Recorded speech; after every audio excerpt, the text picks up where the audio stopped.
one game away. Blow up. We're playing for something, man. We're playing for something. Just gotta mean something to you. They gotta mean something. Everything you got. Everything you got. Let's finish this.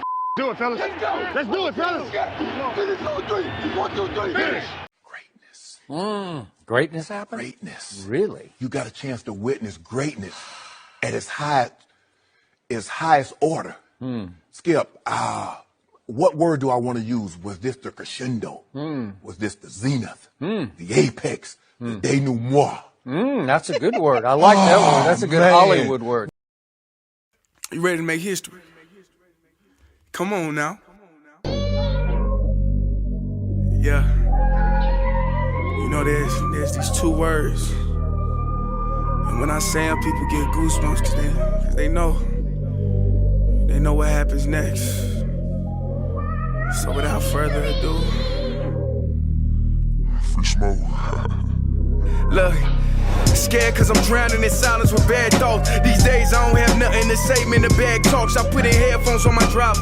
Pull up to the spot and give a good dick and Godiva. I can't lie, I'm uninspired. No more pillow talking about nonsense. I only stick around to put some band-aids on my conscience. I don't know why I feel so bad, nigga. That's what we do, no foundation. We don't build no more, we just screw. Half a bottle of Henny, girl, I'm going with the wind. The same niggas say they happy for me, ain't want me to win. So I'm done on my friends. Don't need help popping Coronas and reminiscing. I just call up Big Bro J and say it's time for venting. If I live forever, I hold this hate for some centuries. You don't know how much or how you doing would admit to me, but motherfuck all that. I don't even offer up the time to make the call back. Stupid Lodo. If they don't get the picture now, man, I crop them out of the photo. I can't relate to my peers. Been doing this shit for years. I'm motivated by fears. I took the wheel and I steer. My sound not dictated by fuck boys in Atlanta. Stay gifted like this album was ghost written by Santa Bars forever, like they decided to throw me under Slammer.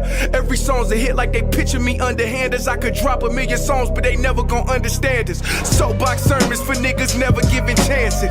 Fight our whole lives to get these weak ass advances. Work twice as hard for the shit that they getting handed. And this ain't even nothing we chose, nigga, we branded. Still can't tell why all of these niggas mad at me. I'm trying to get 100 so I can put my team on salary. Give it all to the art, man, I turn my life to a gallery.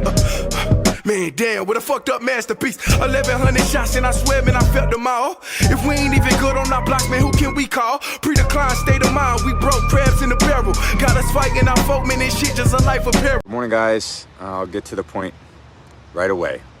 I'm retiring for good.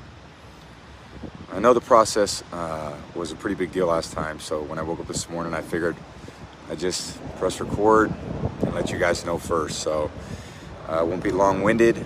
Like, you only get one super emotional retirement essay, and I used mine up last year. So really thank you guys so much, to every single one of you, for supporting me, my family, my friends, my teammates, my competitors. I could go on forever. There's too many. Thank you guys for allowing me to live my absolute dream. I wouldn't change a thing. Love you all. She said it's okay. Rubbed my head and told me to relax. Laid a nigga down proper like she was recording tracks. Said I know you want to change the world before the night, please. Just reach over and hit the lights, please. Lights, please. Yo. How's everybody doing, man? I was chilling with somebody today. This is the second time in a 2-week span that I've been told this nonsense. 2 people in a 2-week span that told me that they don't like the track Lights, Please. Not information that they needed to offer up to me. Didn't ask them their opinions of the song. Wasn't even thinking about the song until they brought it up both times. So yeah, just a friendly reminder. Everybody out there ain't got good taste in music. All right, just go ahead and put that out there. With that being said, how's everybody doing today, man? How's everybody doing? We have found ourselves. Listen, we're 3 days away from the draft. And listen, if you a follower on this channel, if you follow me on the channel, my guy Henry, you know, shout out to the new subscribers, Creep. Shout out to all the other subscribers. I apologize if I didn't say somebody's name who felt like I should have said their name. Them 2 names is off the top of my head, off the rip. One, because he always liking and commenting, so I'm gonna know his name. And the other one just subscribed. But I appreciate all subscribers, viewers, everything like that. I need you. So why would I not appreciate you? And this ain't one of them things, and one of them appreciation type of ways where I'm just saying it to say it. Because, I see some, I told you, I don't watch podcasts. I think most podcasts that's out, some shows, this podcast ain't really podcasts. They more so shows, but for some reason the people call them podcasts. But it is a lot of podcasts out. And I don't not watch the podcast because I just don't like podcasts, even though I don't really. A lot of podcasts is garbage to me. It's a lot of clickbait, a lot of things that they say on there for views. And no disrespect to a lot of the different athletes who do podcasts, bro. Some of their podcasts are terrible. And then you got the podcasts out there for people who just trying to saturate the market. They trying to make money, any type of money they can make. They want their platforms out there because they see it's an opportunity. It's not a lot of people who doing podcasts is really passionate about the shit they talking about. They just like to get on podcasts and talk and spew out a whole bunch of ridiculous shit, ridiculous opinions that's based in no type of reality or no type of logic. That's what most podcasts is. So I don't watch a lot of those, but I was watching one today and I thoroughly enjoyed it. I was watching the Shannon Sharp podcast. What's it called? Club Shay Shay. I was watching him interview Steve Harvey. I like Steve Harvey. I like Steve Harvey a lot. He's one of my favorite comedians all time. Every time people ask me who the funniest comedian all time to me, I always say it's Bernie Mac and Steve Harvey is 1A, 1A. Like, those two dudes is hilarious to me. Dave Chappelle would be 1B. Or just straight up 2.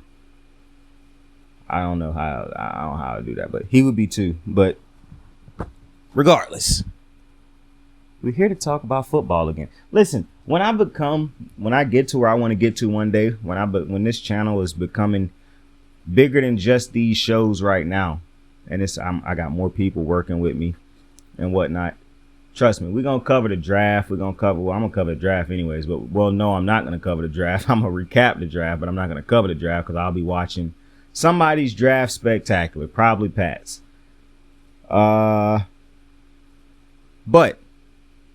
when I do become when I get to where I want to get to one day, I am going to have, obviously, it's going to be people on the channel who talk about the draft leading up to the draft, who watch college football, who can talk about college football and whatnot. I don't watch all college football. I don't watch most college football. I do watch different teams and whatnot, certain teams. But for the most part, I don't watch too much college football. And so even if I do know some of these players, I'm not talking about players coming out of the draft and things of that nature. I don't know what they're going to be until they in the NFL, bro. All I can do is tell you if I think it was a good enough draft pick based off of their work in college, but I'm not going to tell you much more than that. So I don't really understand why I would be dropping ridiculous amounts of content for the draft. So if you was looking for draft content, that's why we haven't dropped draft content. Also, today was going to be a Clippers video. I was going to talk about the LA Clippers and what they should do moving forward because they're going to lose in this playoff round. I'm pretty sure Kawhi done played his last game in the playoffs. Shout out to Russ, but I was going to talk about the Clippers, and Jimmy Butler just went off tonight too. So, I love talking about Jimmy Buckets anytime I get an opportunity to. It seems like every year in the playoffs, all I do is basically take a lap around the track telling you how right I was about Jimmy Butler every year because it is what it is. But Aaron Rodgers was traded to the Jets today. So, football seems to supersede everything else.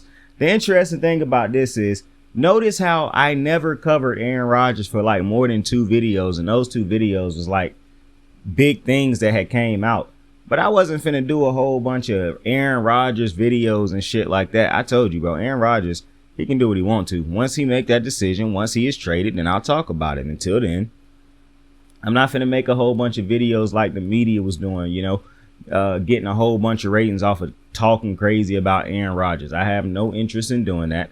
I had no interest in doing that or doing it currently. So, like I said before, I was just going to wait till he got traded. And then I'd talk about it. I don't know why the media was so hell bent on talking about this dude all off season, basically, to this point. It's like I say about Lamar Jackson. I make videos for the Lamar Jackson things when I feel like I need to, when maybe big information or something come out. But when he re-signed, when he signed his tag, whatever he do, then I'll make a video about it. I'm not finna saturate this channel with ridiculous videos when there's so much other shit out there in the sports world for me to talk about. If it was nothing left for me to talk about in NBA or or in the NBA or in football, I'd talk about baseball. If it was nothing for me to talk about in baseball, I'm going to whatever sport is currently happening right now. But I'm not finna just be throwing out a whole bunch of videos about things that don't matter to me. And all the nonsense videos people was making about Aaron Rodgers did not matter to me. What does matter to me is that he's finally been traded. And so, let's talk about it. So Aaron Rodgers is currently on the New York Jets. Now, obviously, this going to change some things. You know what I'm saying? I'm pretty sure the ratings or the predictions for the Jets season just changed. Now, I do want to say this before we get to anything else. Congratulations to the New England Patriots on finishing last in that division before the season even starts. Because that's probably exactly what's about to happen. You probably finishing last in the division. I don't even care if the Jets have a bad year even with Rodgers. You probably finishing last in that division. Them, the Dolphins, the Bills is all better teams than you. You take Aaron Rodgers away from the Jets are still a better team than you. The only thing that you lucked up with is that the Jets employ so many bad quarterbacks. But if not for the fact that the Jets employ so many bad quarterbacks, you probably finished in last place last year. So if you the New England Patriots, I would imagine you making funeral arrangements because, I can't see too much success happening, taking place in Foxborough over the next couple of years. But who knows? We here to talk about the Aaron Rodgers, not the Patriots. Listen, I think it's a good trade because you need a quarterback. I don't think Aaron Rodgers is washed. I know a lot of people think Aaron Rodgers is washed. But I said last year, the problem with the Packers was not Aaron Rodgers being bad. It was the fact that they didn't have Devontae Adams, and they still tried to run the offense as if they did have Devontae Adams. But it's more complex than that because it's very clear that this would have been a playoff team if they had just chose to run the ball and have Aaron Rodgers play off of the run. Aaron Rodgers didn't want to play like that. He even went on Pat McAfee and basically said it. He going to go down throwing the ball, which, listen, he done earned that. But it's people out there who argue, even if you done earn that, we want to win. If we have a chance to win, it's no point of playing this type of ridiculous style that clearly don't amount to wins like they used to. So I think that you're not getting MVP Aaron Rodgers. Obviously, if you think that, then that's just insanity. But you're still getting a good Aaron Rodgers. If you watched the product last year, yeah, he missed throws and things like that, of that nature. That's why I was coming out on a lot of my shows last year saying it's weird that they going so hard at the defense because the defense played good enough to win that game. They might not be what they were last year, but you also have to remember last year they had Devontae Adams on that team also. And while you may think that Devontae only affected Aaron Rodgers, that's just not the case. That's why I constantly argue people who try to make it seem as though receivers' value is only predicated on making the quarterback better. Because so many talking heads get on TV and regurgitate the same ridiculous information. It's like none of them want to get outside the box or actually want to say something that encourages you to think a little bit. They want to say what everybody else saying it. They just say it first. But receivers, the great ones, change everything. They make life easier for your offense, all the receivers on your offense, the tight ends, the offensive line, the quarterback, the run game. And they make life easier for your defense. And we ain't even got to the play calling that they help. So when you realize all that and you realize you take that away from Aaron Rodgers last year, it's not difficult for me, at least, to see why they struggled, especially seeing as how I watched every single Packer game last year. So now, will I watch the Packers this year? Probably. I'm not going to lie to you. I'm probably still going to watch Packer games. because I do want to see what Jordan Love end up being, and I just don't think that the Packers are a bad team even without Aaron Rodgers. Now, I'm not telling you that Jordan Love won't go out here and struggle, because I do believe, even with some of the games he looked good, bro. I dropped this fidget thing I was playing with. Found it.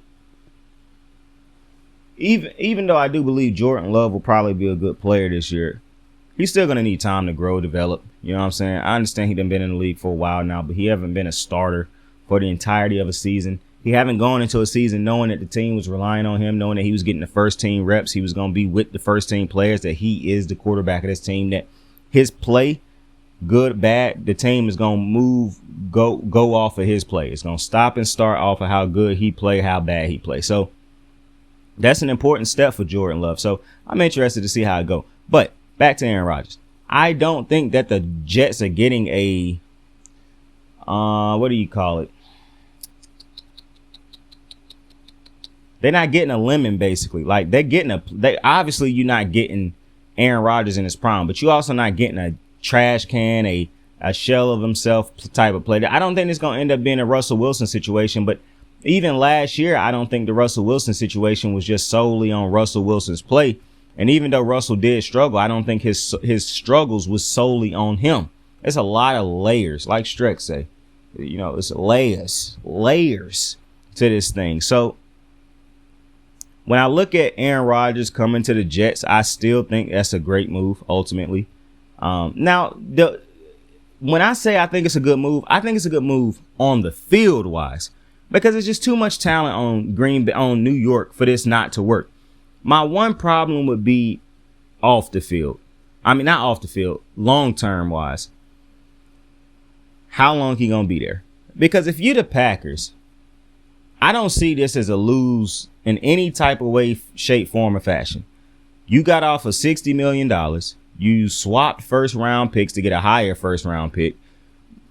If Rodgers plays 60% of the games this year, you'll get a first-round pick next year. If he don't, you get a second-round pick.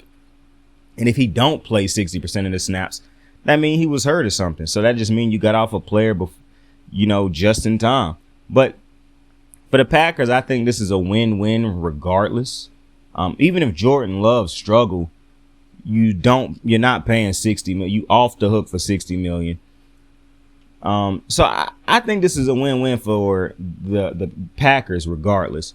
For the Jets, a little bit different, because you already done seen all your quarterback. And you know what's so interesting to me? Interesting to me. And this is probably one of the things, it's just, let me get through it. Aaron Rodgers will probably be with the Jets for the next, 2 years max. Like, I don't think the Jets going to win a Super Bowl, but they definitely have an opportunity and a shot at it. Do you believe if he win or not win a Super Bowl? Because I don't think Aaron Rodgers is about to be chasing a Super Bowl anymore. He done that for the last couple decade. He not finna continue to do it. 1 or 2 years at the most, I think 2 you got with Aaron Rodgers. Now you back in the quarterback market trying to get a quarterback, because you done seen your 2 previous quarterbacks fail. As a matter of fact, you done seen basically every quarterback you done had fail, not named Joe Namath. And instead of actually, what's interesting to me is, it's very interesting when you look at some of these teams and some of the moves that some of these teams done made. Example, the Ravens going back up in the draft and getting Lamar Jackson. Now, you could say it was a desperation thing because they knew Joe Flacco's time was coming to an end. But somebody saw something in Lamar Jackson to say, bro, we got to at least take a chance. The Chiefs going and getting Pat Mahomes. The Texans, I don't really want to use them because they didn't even have to trade up to get Watson. Dumbass teams just let him fall to them in the draft. But you just look at just look at times where teams went up to go make smart decisions to go get quarterbacks, right? Or just smart moves that teams done made in the past to go get good players. I'm so confused as to how this team, much like Chicago, cannot figure out this quarterback position. Like, you draft Sam Darnold, what is it they are like that they cannot see past the hype that some of these white dudes get when they come out of college? That's what's confusing me the most. And if you don't think it's a white boy hype type of thing, well, I would like to point you towards Deshaun Watson. And I'm so happy this happened in my lifetime. Deshaun Watson. And listen, how you feel about Deshaun Watson now? I'm not here to talk about that. I'm here to talk about Deshaun Watson when he was coming out of the college and he was in the draft. Mitchell Trubisky was drafted before him. It made no logical sense to take Mitchell Trubisky over Deshaun Watson. And the Bears still did. Mitchell Trubisky is now on his third, fourth team. Deshaun Watson is on his second team by choice because he sat out and forced a trade. But Deshaun Watson, skill-wise, is light years better than Mitchell Trubisky. But somebody in the organization for the Bears decided to overthink it. Because a white dude who they could relate to, we got sons that look like him. My dad was him once. So anytime they see that, they got to leap. Any good thing they hear. That's why Blaine Gabbert was taken. That's why, what's the dude's name? The other dude, Blake Bortles was taken. Johnny Manziel, Baker Mayfield. All of these is quarterbacks, except for Johnny Manziel, who was taken high in the draft, who failed. But because they were white guys, who you could probably look at different reasons as to why, not probably, you could definitely look at all them dudes coming out of college and make it reasons to why they should not have been the first picks in the draft. But because they white dudes who could throw that ball a little bit, you already know. They're not doing them boys like they do them black quarterbacks. Just not going to happen. They ain't asking them boys to change positions like they did to Lamar Jackson, Jalen Hurts. I also find it very interesting that these white analysts continue to try to pit Jalen Hurts and Lamar Jackson against each other. It's not shocker to me. Every time two black successful athletes is out there, white media is going to try to pit them against each other. You see, and what's so interesting to me is how racists will get on here and say, oh, you always got to make it about race. Bro, just shut the fuck up. Just shut up. Shut up. If that's literally going to be your response to any type of racial situation, or the famous, let's just keep race out of politics, or politics out of sports. Talking about racism is politic. You racists show your racism every day. It's amazing to me.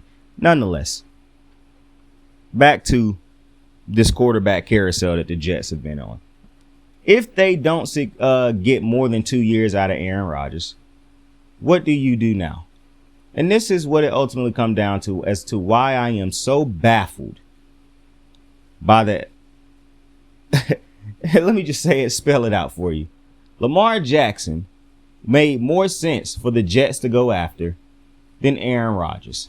Don't say Lamar wanted a fully guaranteed contract because nobody knows that. He done came out and his team done said that's not what he asked for. But y'all choose to believe people who ain't in his team. So this is just going to have to be a difference of opinion right now because y'all choose to want to believe that that's what he wants. The Jets, with a young team, made more sense to go get Lamar Jackson. And for all the people out there who keep saying he can't throw and all that, just say you're racist and move on. Okay? Because I'm not doing that. I'm not going to argue with you about something that's so goofy of a topic to be arguing this many years into this man's career. The Jets not going after Lamar Jackson just simply makes no sense to me. Because in about 2 years, God forbid Aaron Rodgers retire after 1 year. Well, now you're in the market for a quarterback again. Let's say Aaron Rodgers don't have a terrible season that season. Well, now you're in the market for a quarterback and you're probably not drafting high in the draft. So while a lot of people will look at this move and be like, oh, this was a great move for the Jets, I look at it as a good move possibly for a year or two. Not to mention, this is not a division where Aaron Rodgers, if Aaron Rodgers and the Jets played in the NFC, I'd pick them to win the Super Bowl. The unfortunate thing for Rodgers and the Jets is they might not even be the best team in their own division because you got Miami and you got Buffalo. Then you got in the conference, whatever team Lamar Jackson going to be quarterbacking, the Cincinnati Bengals with Joe Burrow. You got Deshaun Watson and the Cleveland Browns, who I have to expect will be better this year. You got Herbert over there with the Chargers. You got the Raiders, who I don't have faith in. I'm just going to say the Raiders because they got Devontae. Literally nothing else, only because they got Devontae is why I said that. But the Denver Broncos could turn it around this year. Like, the Jets are not a guaranteed playoff team, to be completely honest with you. Aaron Rodgers could have came over here and missed the playoffs for another year. Who knows? Because, to be quite frank with you, the only teams that should be worried about Aaron Rodgers and the Jets right now is the Dolphins, the Patriots, and the Bills. Because Aaron Rodgers and the Jets don't stop any other team from winning a division, which is the ultimate first goal, or making the playoffs by getting in a top 2 seed in your division. That only affects those other teams I just named. Those other 3 teams. So the only teams who should actually care about Rodgers to the Jets at this very moment, until those standings start to get a little convoluted, is the Bills, the Patriots, and the Dolphins. And if I'm the Patriots, I'm the worst team in the division. But if I'm the Bills or if I'm the Dolphins, I'm looking at the Jets saying, yeah, you are a great team. You got a great roster. I saw what you did last year without talent at the quarterback position. However, we're going to be a year better. We still think we better. We got every reason to believe we better. Now, I think that Miami and New York is battling each other for the best roster. Because I do think both of those rosters is actually better than the Buffalo Bill roster, especially considering Buffalo lost a lot of talent in the offseason. Specifically, Tremaine Edmonds at the middle linebacking position, which they're going to feel that. But nonetheless, this is a 3-team division. And God forbid the Patriots find ways to get to 8 wins. That's going to tell me that they had to sneak in there and take a dub off of them damn Jets somehow. Or the Dolphins. Because they probably ain't doing it against the Bills. But those are the only teams that really, to me, should be concerned about Aaron Rodgers moving to the Jets right now. But as big an impact as this would usually have in a different type of scenario, I just don't think it had that same type of impact because it's so many great teams, so many teams led by great quarterbacks who are going to give their teams a chance regardless. So you can't just look at the Jets and think to yourself, oh, yeah, it's the Jets. They got Aaron Rodgers. They definitely a Super Bowl team this year. No, they one of the many teams in the AFC who could possibly make a run at the Super Bowl. And that's how I see that. But before I get out of here, I do want to quickly touch on something Jalen Hurts said in his interview today, where he said, championships is, money is nice, but championships is better. Yeah, I love Jalen Hurts. Y'all know that already, but I really wish he didn't make that dick sucking ass comment made for pandering to the fans. For one, I don't understand why a comment like that would even be necessary, considering you just signed the richest contract in NFL history. That's one. It's not like you're penny pinching, my nigga. So, God. Forgive me for that right there. But it ain't like you penny pinching, my guy. So I don't understand why you have to make that comment. 2 people who, it's white analysts out there who telling you that, oh, that's a direct shot at Lamar Jackson. I don't know why that would be a shot at Lamar Jackson. Lamar Jackson's situation is not a one-size-fit-all. Jalen Hurts' team went out and got him talent on his rookie deal, and he produced when he had that talent. Before he had talent, he was not producing at this type of level. Now, I'm not taking nothing away from Jalen Hurts. He deserves every penny he getting. Lamar Jackson is produced every year on a rookie deal with no talent around him. We are not talking about the same things. So, and plus, considering the fact that I'm always going to be the dude who go for players to get paid, I don't like players saying stupid stuff like that. Championships is very nice. But if you make more championships than money in your career, I promise you're not going to be too happy about that at the end of the day. That's why I don't begrudge players for going for money rather than for winning rings. I just don't like it when players start to bitch about losing and not being able to compete for rings when they make money decisions. You can't have it both ways. You make a decision and you stick and you rock with that decision. Point blank, period. So, not a fan of Jalen Hurts making that. I'm not a fan of that comment by Jalen Hurts. Listen, that might be a comment that he feel in his heart. I just think it's a comment that didn't need to be said and really don't make sense saying too much, because it ain't like he gave back money on the back end. He is making a lot of fucking money. The Eagles did the right thing by paying him at the right time, not wait until his contract got up like Baltimore did for Lamar. So like every time people try to point these situations and try to make it seem like Lamar being selfish, Lamar doing this, Lamar, yeah, that's not what's happening.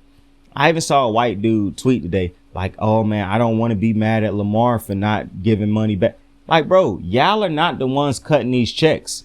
Y'all are not the ones who, when an athlete take a pay cut, yeah, I don't see y'all Venmoing them the other half that they just left on the table so they could come back so you could cheer for them and be happy as a fan. These car notes, these bills, these kids that they got pay for, I don't see y'all offering to take care of them, pay for them, feed them, or none of that. So y'all can miss me with this crap where when players and athletes are signing contracts, they're supposed to take fans into consideration. Fuck a fan. They do not supposed to take fans into consideration. They're supposed to take their family into consideration and themselves into consideration. That's who they're supposed. It's always funny to me when people say, oh man, athletes being selfish with the money. That's when they're supposed to be selfish, because that's when they're supposed to be protecting them and their family, understanding what they is negotiating. The only time I would ever tell Lamar Jackson, I believe without a shadow of a doubt, that you need to go get a agent is if he start fucking up his own. If I have legitimate proof that he negotiating deals for far less than what he could get if he had an agent, because then he would be leaving money on the table. I'm never going to be a fan of players leaving money on the table, because these billionaire owners don't leave money on the table when they negotiate deals. So I don't ever understand why a player would do the same thing. But that's just me. With that being said, though, I appreciate you for joining me on another episode of Kicking It with Saint. Tell somebody you fuck with them. Tell somebody you love them. Listen, if you're listening to this show right now and you're trying to ask yourself, what did I take from this show at the end of it? Well, what you should have took from it is Aaron Rodgers to the Jets really don't change shit. It just put another contender in the West. Oh, it's not basketball. It just put another contender in the NFC, in the AFC.